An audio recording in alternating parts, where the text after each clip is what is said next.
Good morning, everyone. Welcome to day 2, Deliver, and welcome to the rapid fire debate section. My name's Nathan Keller. I'm a partner at True Altitude. True Altitude is a venture capital firm based out of London, Dubai, and Sydney. And today I'm joined by KBRW and joined by Philippe Romano, CEO, and Carolina Perez, who's pre-sales lead for KBRW. Yeah. Welcome. Thank you so much. Thank you very much. First, it'd be great to just tell everyone a bit about yourselves and KBRW and sort of what you do and how you're, why you're here. Well, my name is Carolina Perez. I'm a pre-sales consultant at KBRW. I'm in charge of the international expansion that we're doing today. This is Philippe Romano. I will let him explain a little bit about the company. Yes, I'm Philippe Romano, the CEO and co-founder of KBRW. Excellent. And KBRW, what's your business? If people aren't familiar with your business, obviously you're in order management. Obviously. So KBRW is a software company. Yeah. We are editor, integrator, and operator of software solution. Yes. We mainly work for big companies, big enterprise companies, in the luxury, automotive, retail, and fashion. Okay, excellent. And so we know very well this area, and we work for many brands that you know, like big automotive companies, Stellantis, Renault, or luxury company like that everybody knows, like Louis Vuitton or Hermes, and a big groceries company in France that everybody knows also. And so we want to help market leaders to differentiate themselves from their competitors and to win their market. Excellent. And we're talking today, we wanted to sort of kick into talking a bit about the Omnichannel dilemma. Yeah. And I guess my background was, I did have sort of 3PL, but I was sort of in the parcel side of the business all the time. And there was constant conflict between sort of the supply chain or our operations wanting to do things a certain way and make sure there's a bit of consistency. And pretty much everyone we've spoken to in the last 2 days is doing the opposite. Like they're making everything customized, everything personalized. It creates a bit of a dilemma there, doesn't it? Yes. Well, the thing is that today the supply chain dilemma, it goes from one end to another. So we talk about, for example, upstream supply chain, a very lean supply chain, very organized, that is driven way more about optimizing your resources. There's another end to that is all experience, customer experience, something that is very relatable to your customer. It's all business, case by case. So it's very much, in those two extremes. The dilemma today is how are we able to close that gap? How can we get the best of both worlds? And I think today the buzzword is, of course, the digital transformation. Going into solutions that are cloud-based, very agile, very API first. So it's not kind of the dilemma, but how can we get the best of both worlds of an organized, very lean supply chain, but also having something very personal, very centric, customer-centric. Yeah. In top of that, I think that if you want a good customer experience at the end, you need to reconcile these two words, because at the end, a good customer experience is a good supply chain. So it's not a dilemma. It is how you manage to address this problem and to tackle it. Yeah, 'cause it's a process flow through, and like I know, there was many operations for a long time that were using sort of antiquated, sort of old Excel sheets and doing things like this, and that's just not possible now. Like to do this, you need a solid OMS or a connecting system to be able to connect all the data, don't you? And the order management system is the reconciliation between all the systems. So you have to reconcile the ERP, the warehouse management system, the transport management system, the PSP, the way you're gonna address your customer. So you need to reconcile all this IT ecosystem in order to give the best experience to your customer. Because at the end, the customer he wants to have a unified experience, whatever the channels. Yeah, for sure. And are you seeing that obviously with customers now that they're trying to cater obviously to all of those, and what sort of difficulties are they running into? Are you saying? Well, difficulties, I think that is differentiating themselves, and for example, is going to one extreme or the other. So just going through an application or a solution that is specifically in the cloud today, that is able to have, for example, a layer that has standard functionalities, starting from zero, but also having a customizable layer, it's something that customers should look at. Not something that, for example, goes to one extreme or the other, but just having that best of both worlds. Yeah, consistency there. Exactly. Yeah, for sure. And you mentioned obviously the term lean. Obviously, 5-6 years ago, lean was the thing. Is that still the case? Like I haven't been in doing it for the last couple of years. Is everyone still pushing towards that lean management and lean stuff? Yes, it's very important. But lean is more a philosophy than is a philosophy. It means that you want to improve yourself every time. So we cannot disagree with this concept at the end. Yeah. We all agree that you have to be better tomorrow than you used to be yesterday. Yeah. And so you have to plan stuff, to do it, check if it is well, and if it is not well, to act to solve the problem. So I think lean is a buzzword also, and we have to use it carefully because it's a buzzword, but it means really something. Toyota was the creator of this concept, and I think it means that you need to improve yourself every time. So I think it's a very good philosophy, and everybody agrees with this philosophy. Yesterday you were not good. You have to be good to be better tomorrow, and to improve yourself. So yes, we are completely in this philosophy. Definitely. But I think like everybody here. Yeah, for sure. And what's come through a lot, the word sustainability, right? And in every single talk it's come up. And we're now talking about tech, right? We don't associate technology with sustainability normally. However, if you're operating these systems and you've got the OMS that's controlling so many outputs, is that coming into the questioning? Are people saying, okay, we need to optimize to ensure that we're, being the most efficient we can and cutting down on potential, CO2 emissions, etc.? Yes, we do. Today we encounter a lot of criteria. With the OMS, you have a lot of rule management, a lot of criteria. What do you want to improve in your company so you can source, for example, the right order? Sometimes customers, they just say, okay, I want my order to be very fast delivered. But some customers nowadays are thinking about, for example, how can we do this better for the environment? So please take into account, for example, sustainability criteria in the OMS, taking into account, for example, other criteria. I am going to give you a good example. We work with Stellantis. They own PSA, Fiat, and Opel. Yep. And we do a big project of circular economy for them. Mm-hmm. So sustainability is a key for the supply chain, but it's not only to say yes, we are gonna save the planet. It means something because you can earn money on it. It means something because you need to work on this because it's a real topic, and you have. In the supply chain, you have the fact to create an order and to fulfill it with all the flow when you have an integrated supply chain.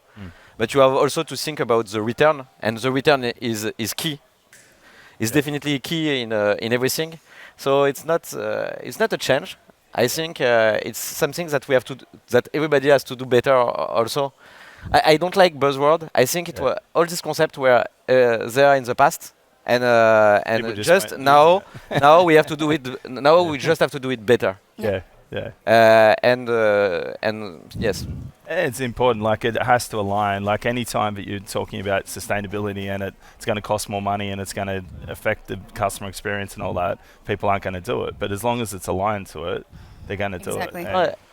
But circular economy is a big stake. And it's complex to address because it means to think the same thing for the return than to send product.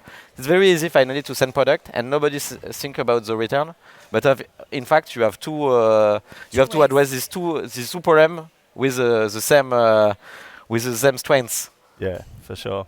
And I'm not sure if we got the next slide, but. We're just looking at also, we're talking about how hard it is to change old operations. I guess teach an old dog new tricks, as it were. Mm-hmm. So what are you seeing there in terms of, we've talked a lot about customer experience. Is it something do you actively bring this into the conversations you're having when you're doing your Yes. operational meetings? Yes, well, traditional OMSs are mostly extensions of ERP. And for sure, an ERP today is very powerful. They are amazing products. But sometimes extending a product that is not made for that is a bit complicated. That's why, teaching the old dog new tricks, it's something that, for example, nowadays you need to take into account your customer experience. Yeah. Okay, you need to take into account, for example, an OMS that is a standalone OMS that is made to orchestrate the orders, to orchestrate your omnichannel strategy, that is born in the digital commerce, that is API first, that is able to connect to your whole ecosystem, and also user friendly. Okay, we also talk about cloud native today. So those are things to take into account. Before, ERPs were extended functionalities to create kind of a OMS, which received orders, processed orders, and dispatched orders. That's it. But today we need to take into account, for example, optimization, omnichannel era. We need to take into account the customer experience and what does the customer want. That's the first thing, the customer promise. And ERPs aren't built for customization, really, were they? They Exactly. they were very solid, and that you can't mess around with them too much because Very throws them rigid, out. a very Yeah. rigid system, very robust, very rigid. Yeah. And an OMS, number one, needs to be flexible. Yeah. We change every day. The world changes every day, and that's something that we need to take into account on systems You today. have to be very agile and very performant. Yes. Yeah. The performance is the key for order management system. Yeah. Because if your order management system, you can create many rules, but it's not very performant. At the end, you will have a big problem. So Yeah. flexibility and performance are the two keys for this market. Yeah, for sure. And we were talking yesterday. I was talking with Presales and on their talk, and we're talking about like dark stores and I guess Yes. with the term that I always distributed order management systems and all that. The ability to have, and I think Amazon's pushed this a lot. Having stock where it needs to be, which is close to your customer, rather than one central hub. What have you sort of seen in terms of the changes there with Yes. dark stores, etc.? Yes, we were the first company to launch Darkstar in Paris with Franprix and stuff like this. Yeah. So we know very well this. Excellent. This I didn't know that, but yeah. I mean, so we know very well this market. We do it for Monoprix, we do it for Jardiland. Yeah. So we know very well the market of Darkstar. The Darkstar, it just means that you want, to rely on your existing shop in order to fulfill orders. Okay, and your problem, the problem is how to be close from your customer. Or maybe it's not something. And to rely on your existing business to do it. Yeah. And but I see a problem. I see the problem that they have to do Darkstar, but also to improve the logistic in this Darkstar. So you have to change a little bit your store to be better. Yeah. So you have two choices. In fact, you rely on your existing assets, your store, and you change it to do Darkstar, or you create a logistic hub. Sometimes it's even better because it's gonna if it's a big market, it's gonna be better at the end. It's very tailored. So you have to think about return on investment. What you're gonna invest, what you want in 2 or 3 years. Yeah. Sometimes you have to launch Darkstar because it is a good business model for you. Sometimes you have to think about logistic hubs if you think you have the critical volume. For sure. And the retailers that you're dealing with, are they separating out the e-commerce from their core business? Because obviously, if they've got their core wholesale business, are they looking at you to say, well, we've got two separate systems here? No. We work with the better, with the best customer in the world. I think if you think about the luxury or grocery, and now they know that omnichannel is everywhere, is everything. So we integrate the flow of shops, the flow of e-commerce, the flow of the ERP, the flow of the supply chain, and I think we can say that the supply chain is more and more integrated right now. Yeah. So it was not the case in the past. 5 years ago, it was not. 2 years It's a ago, big it change, wasn't big happening, change, big Yeah. change. Yeah. In 2 or 3 years, everything changes. Yeah. If you speak with a big brand, they're gonna think everything very integrated. We have IKEA, for example, and they thought like this very early, and the other changed their model for this. Yeah. And do you think the pandemic pushed this forward because people had to think differently, and probably allowed a lot of these projects to push a lot quicker, didn't it? It did. I think that today we can say that the OMS can sit in the center of an architecture, a strategy e-commerce architecture. I think today 90% of the success of an OMS is all about integration. And as Philippe said, there's no separate, for example, minds, okay? We need to think about an OMS communicating to the entire ecosystem, and this is because the OMS enables you, for example, to have all information data. Yeah. It enables you to have information about your customer, about your locations, your SKUs, your references, your inventory positions, and to know all of that. What do you need to do? You need to be in the center of an architecture. Of course, today, customers, they have different needs. I think before I was born, they had 100. Now we can add 6 zeros to that equation. Every single company has different needs, retail needs. They need a fashion vertical. They need a grocery vertical.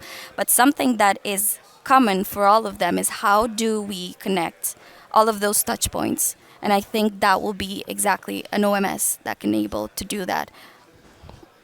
Yeah, definitely. So it's fair to say it's terminology, but everything seems to be coming to the OMS. Yeah. Obviously, it's pulling together so much information. It becomes so crucial.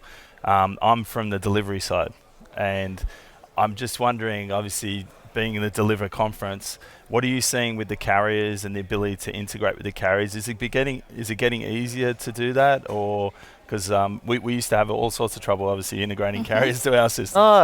You have good company on this. I think you have new companies. Their role is to integrate this carrier ecosystem. They do it very well. You can see a lot of company here. Yeah. Some of them are in There's the one right there. yeah. Some of them are here, and some others are in the events. And I think they do it very well. So the goal is to integrate the order management to this ecosystem.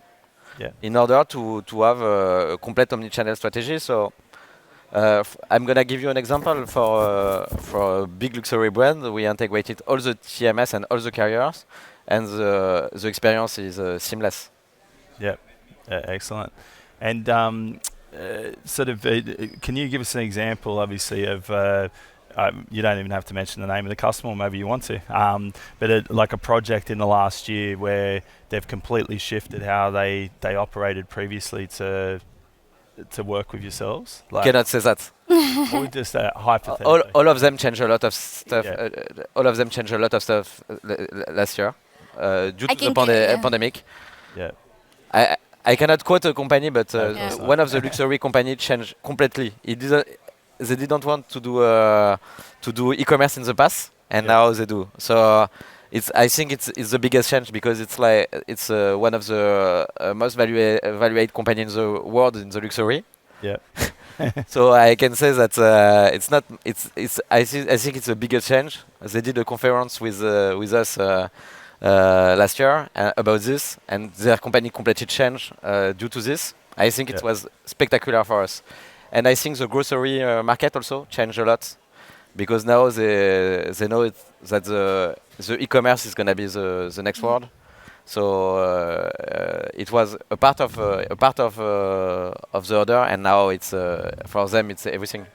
Yeah, for sure. We were talking yesterday on one of the talks that there's very few companies now that don't have an e-commerce presence. Yes. And it's the ones that do. Obviously, during pandemic, they had no stores were shut, so it's very difficult.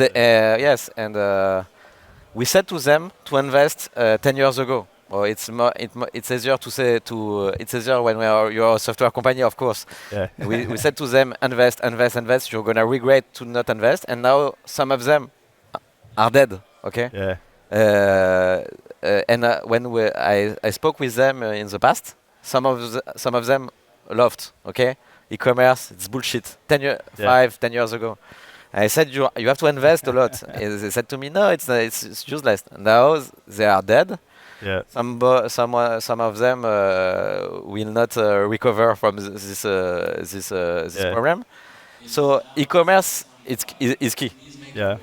Uh, I think it's funny too because, like, obviously the ones that didn't do anything in e-commerce or any omni-channel are gone. And I think what we've seen, certainly in the last couple of months, is a lot of the ones that were pure e-commerce Yeah. and had no stores or had no other presence Yes. have also struggled because volumes went up massively during course. pandemic. Then they dropped. They've all can't raise money and they all go start to fall. So Yeah. where does that sit, like, in terms of when you're talking to someone about not going too far one way, you said before, like to the extremes? Yeah. That's like the first subject that we talk about is not going into any streams. For example, another example that I can give you is a company that already had an e-commerce, but they were not exploding that e-commerce. For example, they were not pushing all their inventory. They were not doing, for example, click and collect, ship from store. Yeah. Those are models that, for example, after COVID, we can say that COVID was the one that made us do a digital transformation more than everybody here. COVID was the main actor, but starting to do that and to really exploiting your business to start using your e-commerce, but also with the help of your stores, with the help of your warehouses, is something that they need to take into account. Not going to one stream or the other, just staying right in the middle. Yeah, for sure. And like we've talked about obviously all the positive stuff. Is there any adversities obviously in putting order management systems in? There's how do you, when you're trying to implement these into businesses, do you have any sort of pushback, or is there something No, that if anyone's looking no, at it, they want to do it definitely, yeah, but you have to create a consensus in the company. In fact, the order management system is very integrated in the whole company. So you have to speak with the supply chain director, you have to speak with the e-commerce director, you have to speak with the IT director, you have to speak sometimes with the CEO, sometimes you have to speak with the CEO. So it's very integrated and it's very key. So the difficulty is to be a good middleman in this company. You are not only a software at the end. Nobody is only a software. Yeah. You have to be very, very good with the company in order to help them to introduce this concept in their company, and to not generate frustration for anybody, and to speak carefully with everybody in order to align the interests of the company. Yeah. So it's a big job. It's a big job, and but it's our job. For sure. Yeah, certainly. The systems, I know the WMS that we used many years ago had no flexibility, and everything we tried to put into it to turn to e-commerce didn't work. I think that company got bought and is now much better. But how do you find with legacy systems? Like, you're connecting up so many different touch points. Not everything would have solid APIs. Yes, okay. We are, very important. The biggest capability of KBRW is the integration. It is what I said first, and it's what I repeat now. If you want to do a big order management system, you not have to close your eyes and say the legacy doesn't exist. The old world, I respect it. The reason why all the biggest companies earn money, it is because they had good system in the past, and I respect their existing system. Even if it is not up to date right now, okay? Yeah. You have to respect the past, like you respect your father or my grandfather. And so I respect clearly this, and you have to be integrated to this to understand their concept. And if you want to change stuff, it is carefully and to help them. So you have to be integrated. Say yes, he's gonna do this in right now, and in the future he's not gonna do this anymore. I'm gonna do it, but carefully and step by step. Okay? Yeah. Because when we speak about business, our customer, they earn a lot of money, so they did. You don't need to do a big bang and to kill the company. Okay? Yeah. So it's very important to go step by step, to be very integrated, and to help them to change and to earn more money carefully and and to be very integrated. Yeah. So I respect the IT ecosystem of the customer. I don't say SIP is bad or AS 400 is a bad ecosystem. They were the best in the past. Now they are not anymore. But we have to respect it, to be integrated, and to take the time to do it. Okay. What we do say is that legacy systems are made for something. They're very good. But we need to also take into account that in today's world, you need more standalone solutions Yeah. because you need to focus on your customer. Legacy systems are very robust, but they lack a bit of elasticity. And that's something that we see every single day. One example I can tell you again with COVID, our OMS was able, for example, to transform stores into warehouses in one single day because of COVID. They shut down all of their stores. Well, nothing was moving in the inventory. We were able to very easy, very flexible change how a store was behaving, making them starting to pack, pick, ship.